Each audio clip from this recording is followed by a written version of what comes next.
हाय दोस्तों, आज फिर आपका अपने इस चैनल पीए क्लासेस 2.0 पर बहुत बहुत स्वागत है। और हम लोग आप लोगों को धन्यवाद देना चाहते हैं कि हमारे इस चैनल को आप लोगों ने इतना प्यार किया, सपोर्ट इसी प्रकार करते रहिए हमारे चैनल पीए क्लासेस 2.0 को।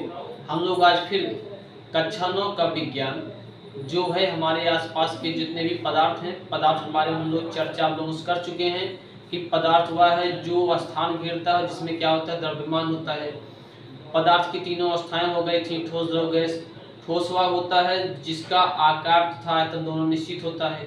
द्रव वह होता है जिसका आकार अनिश्चित लेकिन आयतन निश्चित होता है। परंतु हमारा जो गैस होता है उसका जो है आकार तथा आयतन दोनों क्या होता है, अनिश्चित होता है। तो हम लोग आज इसके बारे में पढ़ने वाले हैं कि हमारे जो पदार्थ हैं उनके क्या क्या गुण हैं, कैसी क्रियाकलाप वो लोग करते हैं। तो देखिए यहाँ पर पदार्थ के कणों के अभिलाक्षणिक गुण, मतलब ये है कि हमारे पास जितने भी पदार्थ हैं उनके कणों के क्या क्या गुण हैं, वह किस प्रकार से क्रियाकलाप करते हैं, कौन सी उनकी एक्टिविटी है, वो किसी में घुल पाते हैं कि नहीं घुल पाते हैं, गायब हो जाते हैं नहीं गायब हो पाते हैं, कि ठोस का ठोस या द्रव का द्रव या फिर गैस का गैस ही बने रहते हैं। इसको हम लोग व्याख्या के माध्यम से आज समझेंगे। तो हमारा जो पदार्थ के गुण हैं उसका पहला नंबर है, पहला पॉइंट हम लोग ले रहे हैं कि पदार्थ के कणों के बीच, पदार्थ के कणों के बीच रिक्त स्थान होता है, इसे अंतरा आणविक स्थान या आकाश कहते हैं। मतलब ये है कि जितने भी पदार्थ होते हैं, चाहे वह ठोस हो, चाहे वह द्रव हो, चाहे गैस हो, सबके बीच में कुछ ना कुछ जगह जरूर होता है जिसमें दूसरे पदार्थ जो होते हैं आकर के उसमें मिल जाते हैं, घुल जाते हैं, अपना अस्तित्व खो देते हैं। देखिए कि पदार्थ कैसे दूसरे पदार्थों को अपने भीतर, अपने अंदर के खाली जगह में समाहित करते हैं। हमारे पास एक कांच का गिलास होना चाहिए या फिर किसी भी गिलास को ले लीजिए जिसमें हमें वह कण जो है पदार्थ आसानी से दिख सके। इस कांच के गिलास में हम लोग क्या डाल दिए हैं, पानी डाल दिए हैं।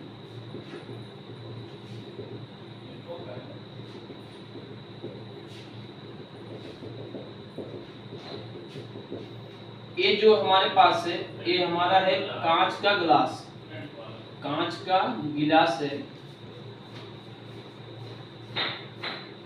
इस कांच के गिलास में हम लोगों ने ऊपर तक, इसके एकदम ऊपरी स्तर तक पानी भर रखा है। क्या भर रखा है? पानी,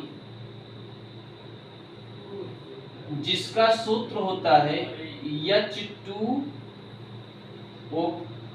पानी का सूत्र होता है H2O। कांच के गिलास में हम लोगों ने ऊपर तक क्या भर रखा है? पानी।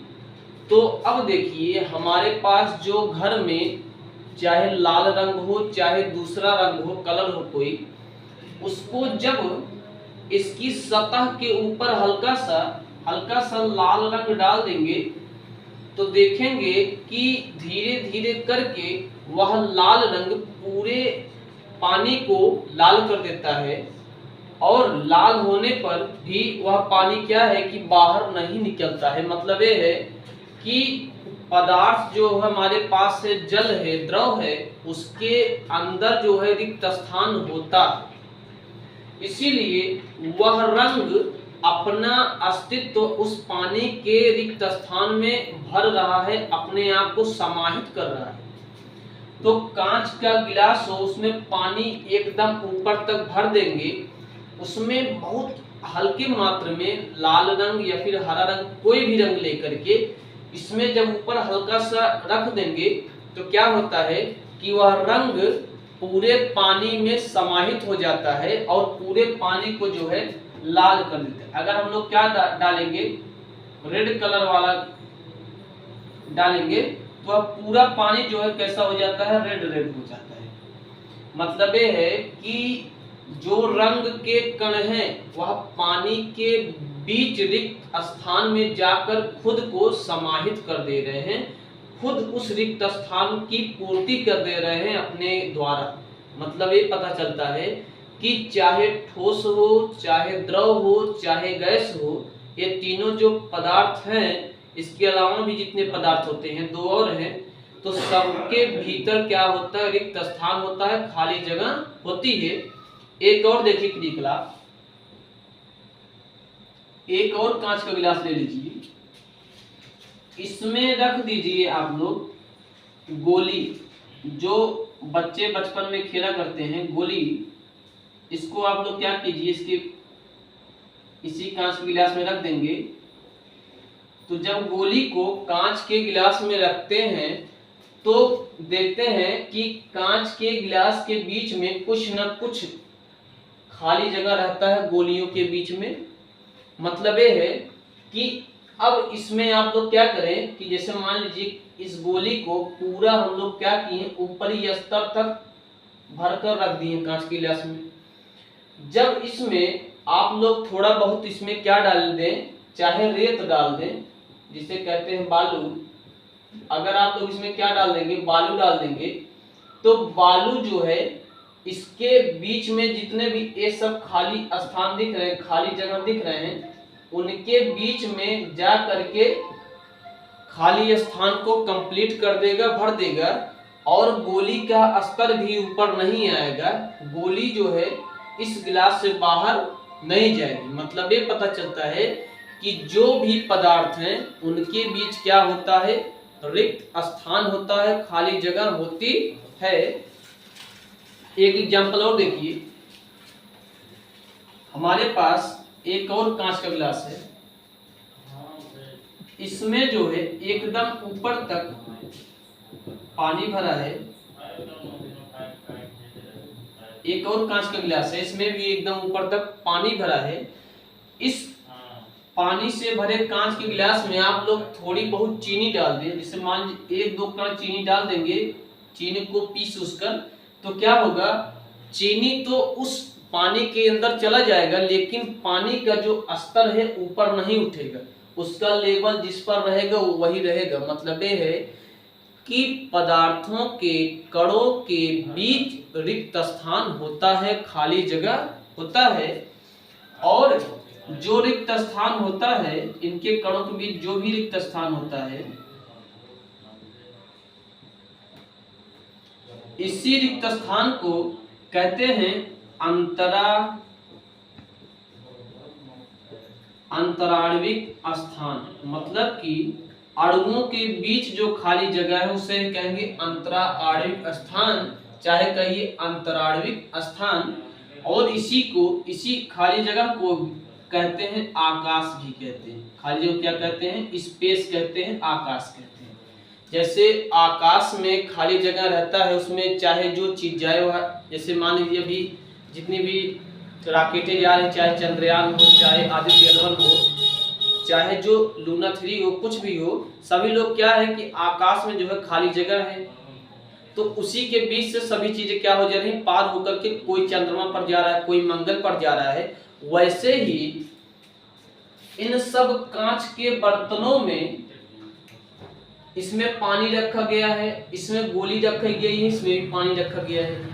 इसमें हम लोगों ने रेड कलर मिलाया हल्का सा, तो वह रेड कलर जो है इस पानी के अंदर बने हुए रिक्त स्थान में समाहित हो जा रही है, अपने आप को भर दे रही है पानी के रिक्त स्थान में, और पानी का स्तर भी बाहर नहीं आ रहा है। मतलब कि पदार्थ के बीच में रिक्त स्थान, खाली जगह होता है।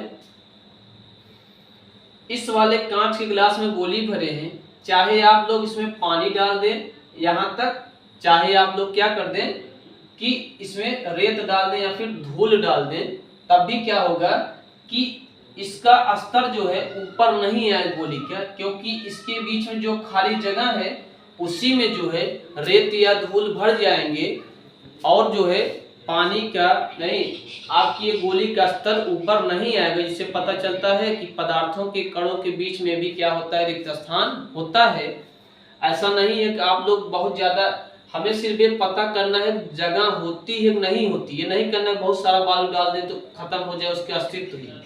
हमें सिर्फ उसको पता करना है कि पदार्थ के कणों के बीच रिक्त स्थान कुछ न कुछ होता है कि नहीं होता है। अगले में है पानी है, उसमें हम लोगों ने चीनी या फिर नमक मिला दिए।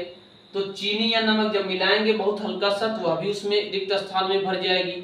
इससे यह पता चलता है कि जितने भी पदार्थ हैं पृथ्वी पर या फिर कहीं पर, सबके भीतर जो है रिक्त स्थान खाली जगह होता है।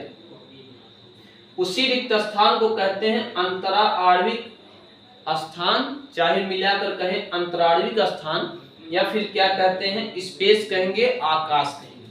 ठीक है, तो अब आप लोगों ने ये देख लिया कि पदार्थ के कणों के अभिलाक्षणिक गुण का पहला पॉइंट कि पदार्थ के कणों के बीच रिक्त स्थान होता है, इसी रिक्त स्थान को ही क्या कहते हैं, आकाश कहते हैं।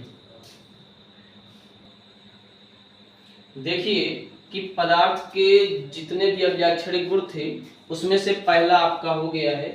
दूसरा देखिए कि गुण में हमारा क्या है, दूसरा नंबर, पदार्थ के कण निरंतर गति करते रहते हैं। मतलब ये है कि पदार्थ के कण, चाहे हम लोग पदार्थ को देख पाए चलते हुए चाहे न देख पाए, लेकिन उनके भीतर जितने भी अणु हैं, कण हैं, परमाणु हैं, लगातार गति करते रहते हैं।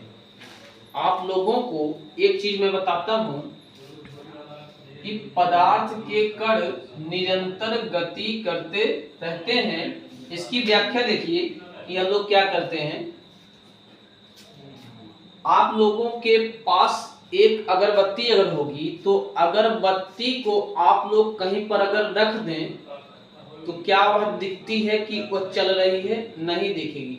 लेकिन उसके जितने भी कण हैं, इलेक्ट्रॉन, प्रोटॉन, न्यूट्रॉन, चाहे जितने भी कण हैं, वह लगातार चक्कर लगाते रहते हैं, लगातार गति करते रहते हैं, चाहे हमें वह दिखे चाहे ना दिखे। ठोस है, उसके भी जो कण हैं लगातार गति करते रहते हैं। द्रव है, उसके भी कण लगातार गति करते रहते हैं। और गैस है, उसके भी कण क्या होते हैं, लगातार गति करते रहते हैं। हम लोग ज्यादातर गतियों में देख पाते हैं द्रव और गैस की अवस्था, कि देखते हैं कि पानी बहता चला जाता है, हवा फ्लो होती है, बहती है, इन्हीं चीजों को देख पाते हैं, लेकिन ठोस में नहीं देख पाते हैं। जबकि ठोस भी गति करता है लेकिन हमें दिखता नहीं है। तो आइए व्याख्या करते हैं कि अगर आप लोग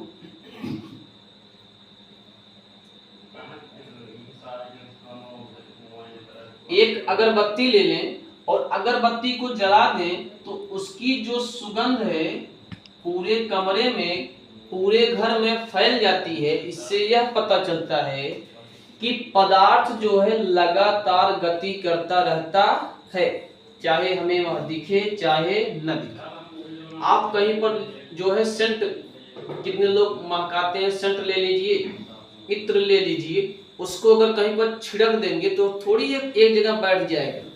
शर्ट पर अगर उसको लगा देंगे, थोड़ा बहुत छिड़क देंगे, तो ऐसा थोड़ी शर्ट पर चिपका रहेगा, कहीं पर जाएगा नहीं, जाएगा। उसकी जो सुगंध है उड़ करके एक जगह से दूसरी जगह पर जाती है। उसके जो सुगंध है उड़ करके एक जगह दूसरी जगह पर जाती है, एक लोगों के पास से दूसरे लोगों के पास जाती है, जिससे वो महकता है। हम लोग तब कह सकते हैं कि ये भी एक पदार्थ है जो क्या करता है कि गति करता है, लगातार गतिशील रहता है।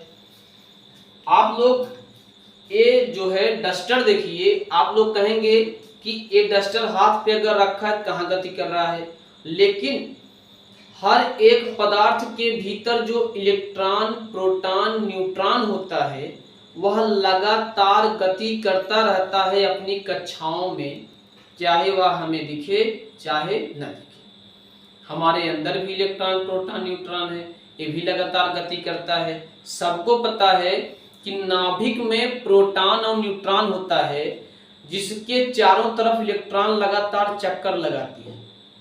जैसे हमारे केंद्र में सूर्य होता है, उसके चारों तरफ जितने भी ग्रह हैं वह चक्कर लगाते हैं, वैसे ही केंद्र में, नाभिक में क्या होता है, प्रोटॉन और न्यूट्रॉन रहता है, जिसके चारों जो हमारे इलेक्ट्रॉन रहते हैं वो चक्कर लगाते हैं। हमेशा अगर रुक जाता है इलेक्ट्रॉन चक्कर लगाने में तो जान लीजिए ब्रह्मांड पूरा नष्ट हो जाएगा।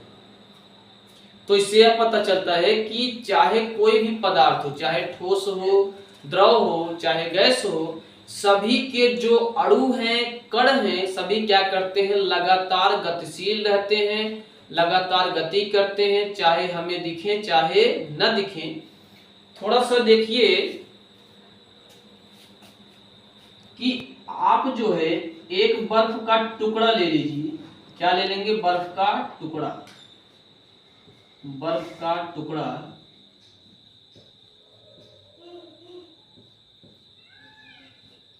बर्फ के टुकड़े को आप उसमें गति अगर देखना चाहते हैं, जैसे मान लीजिए बर्फ का टुकड़ा कहीं पर रखेंगे तो लगेगा नहीं कि चल फिर रहा है, जबकि उसके अंदर वाले जितने भी कण हैं लगातार गतिशील अवस्था में रहते हैं। अब उसकी गति को देखने के लिए आप क्या करें कि बर्फ के टुकड़े को किसी बर्तन में रख करके उसको गर्म कीजिए। बर्फ के टुकड़े को किसी बर्तन में रख करके उसको क्या कीजिए, नीचे से गर्म कीजिए। तो जब गर्म करेंगे तो हम लोग देखेंगे कि बर्फ जो है धीरे धीरे क्या होती है, पिघलना चालू कर देती है, शुरू कर देती है। अब पिघलेगी तो उसके जो कण हैं इधर उधर जाएंगे, इधर उधर गति करेंगे। तो इससे पता चलता है कि जितने भी पदार्थ हैं दुनिया में, ब्रह्मांड में पूरे, सभी पदार्थ क्या करते हैं, गति करते हैं, चाहे वह दिखे चाहे न दिखे।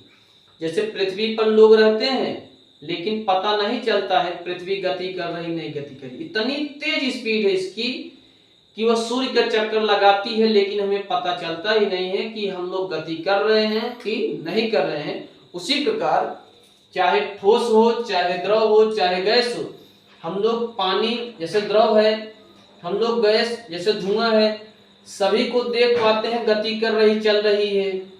लेकिन ठोस में नहीं दिखता है, लेकिन इसके भीतर भी क्या है, जितने भी कण हैं सभी गतिशील होते हैं। जब बर्फ के टुकड़े को किसी बर्तन में रख के गर्म किया जाता है तो बर्फ के टुकड़े के जितने भी जल के कण हैं, अणु हैं, दूर भागते हैं, पिघलते हैं। पिघल करके क्या करेंगे, थोड़ा दूर भागेंगे, इनका आयतन बढ़ेगा, जगह घेरने की क्षमता बढ़ेगी। और जब बहुत ज्यादा गर्म हो जाते हैं तो यह धुआं बनकर उड़ने भी लगते हैं, मतलब जलवाष्प बन जाते हैं। इससे पता चलता है कि किसी भी पदार्थ का ताप बढ़ाने पर उसमें गतिज ऊर्जा क्या होती है, बढ़ती चली जाती है, मतलब गति करने की क्षमता बढ़ती चली जाती है। देखिए ताप बढ़ाने पर गतिज ऊर्जा बढ़ती है। आप जो है जल ले लीजिए, ठीक है, और जल को जो है उसको जल को अगर आप लोग गर्म करेंगे तो क्या होगा कि जल के जितने भी कण हैं धीरे धीरे करके वायुमंडल में विलीन होंगे। जल था वह गति नहीं कर रहा था, भी रुका हुआ था, चलने फिरने की अवस्था में नहीं था, गतिशील तो है लेकिन दिख नहीं रहा था ढंग से। जब उसको हम लोगों ने नीचे से गर्म किया तो जल के जितने भी कण हैं धीरे धीरे करके जलवाष्प बनते हुए आसमान में जा रहे हैं, चले गए, गतिज ऊर्जा बढ़ी। तो किसी भी पदार्थ का ताप बढ़ाने से क्या होता है कि उसकी गति करने की क्षमता, गतिज ऊर्जा बढ़ती चली जाती है। लेकिन किसी भी पदार्थ का अगर ताप कम करेंगे तो उसकी स्थितिज ऊर्जा बढ़ती चली जाती है, गतिज ऊर्जा कम हो जाती है। पानी को अगर हम लोग क्या करें, बहुत ज्यादा ठंडा करें, तापमान कम करते चले जाएंगे तो क्या होगा, पानी सिकुड़ता हुआ चला जाएगा, बर्फ का गोला बन जाएगा। और पानी को अगर गर्म करेंगे तो पानी के जितने भी कण हैं ताप बढ़ने से गतिज ऊर्जा ज्यादा हो जाएगी उनकी। तो किसी भी पदार्थ की अगर हमें गतिज ऊर्जा बढ़ानी है तो उसको जो है तापमान ज्यादा देना पड़ेगा, मतलब कि तापमान उसका बढ़ाना पड़ेगा। और अगर उसकी स्थितिज ऊर्जा बढ़ानी है तो उसका तापमान क्या करना होगा, कम करना होगा। तो अगर गर्म करेंगे, तापमान ज्यादा बढ़ाएंगे तो वह गति करेगी ज्यादा, गति करने की क्षमता ज्यादा होगी। और अगर हम लोग तापमान कम करेंगे, ठंडा करेंगे, वो सिकुड़ेगा, उसकी जो है स्थितिज ऊर्जा ज्यादा होगी, स्थित रहने की क्षमता ज्यादा होती है। तो आप लोगों ने हमारे इस चैनल पीए क्लासेस 2.0 पर इतनी अच्छी बातों को जाना और हमारे इस चैनल पर लगातार वीडियो को देखिए, जो है कि हम लोग आप लोगों तक अच्छी सी अच्छी बातें पहुंचाना चाहते हैं। आज हम लोग जो है पदार्थ के गुणों को सिर्फ 2 ही बता रहे हैं, क्योंकि वीडियो बहुत लंबा हो जाएगा। कल जो है हमारे इस चैनल पर पदार्थ के 2-4 गुण और आएंगे, जिसको आप लोग देखिए और अपनी पढ़ाई जो है कंटिन्यू कीजिए घर पर बैठकर ही। तो आप लोग जो है हमारे चैनल पीए क्लासेस 2.0 को ज्यादा से ज्यादा सब्सक्राइब कीजिए, लाइक कीजिए, दूसरे लोगों तक पहुंचाइए कि ज्ञान के क्षेत्र में एक और चैनल खुला है आपका पीए क्लासेस 2.0। और सब्सक्राइब करेंगे तो इसका कोई पैसा तो लगने वाला नहीं है।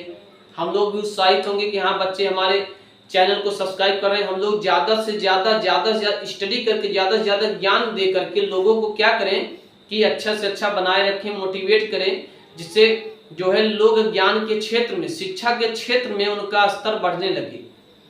तो हमारे इस चैनल के माध्यम से हम लोग आप लोगों को अच्छी से अच्छी जानकारी, अच्छे से अच्छे पाठ को पढ़ा करके दे रहे हैं। और हमारे इस चैनल को ज्यादा से ज्यादा लाइक कीजिए, शेयर कीजिए, सब्सक्राइब कीजिए। यही से आपसे क्या है, अनुग्रह है, हमारा भी सपोर्ट कीजिए, क्योंकि हम लोग भी शिक्षा के क्षेत्र में बहुत कुछ करना चाहते हैं और कर भी रहे हैं।